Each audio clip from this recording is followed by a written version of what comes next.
Hello বন্ধুরা, তো চলে আসলাম আমি আজকে আবার ছোট্ট একটা ভিডিও নিয়ে তোমাদের সাথে শেয়ার করব। তো কি ভিডিও? আমার রান্নাবান্নার ভিডিও, রোজকারের মতো। চলো কী কী রান্নাবান্না করলাম আর সকাল সকাল কী কী করলাম তোমাদের দেখিয়ে দিই। আর তোমরা যে যেখানে থাকো ভালো থেকো, সুস্থ থেকো, সাবধানে থেকো, সতর্ক থেকো। তো চলো ব্যাক ক্যামেরা দেখা যাচ্ছে। প্রথমেই আছে গরম ভাত, আর এখানে আছে আমাদের দুজনের মাছ ভাজা, আজকে সব ভাজা পোড়া।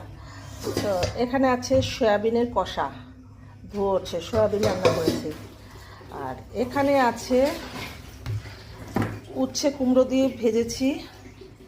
আর এখানে আছে ভোলা মাছ ভাজা, আর এখানে আছে বেগুন ভাজা।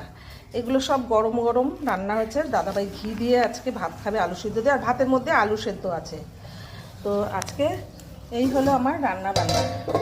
আজকের রান্নাগুলো তোমাদের কেমন লাগলো, আর এইরকম রান্না কারা কারা পছন্দ করো একটু কমেন্ট করে বলো। তো এর থেকে বেশি কিছু রান্না করতে ভালো লাগে না, রোজ রোজ মাছ মাংস। তাও সকালবেলা একবার দাদাভাই বলেছিল একটু চিকেন নিয়ে আসি, করবে। আমি বলছি না, আজকে আর কিচ্ছু করবো না, কাল সানডে, কালকে দেখা যাক। তো এই হলো আজকে রান্নাবান্না। তো চলো দাদাভাইকে এখন গরম গরম খেতে দেওয়া যাক।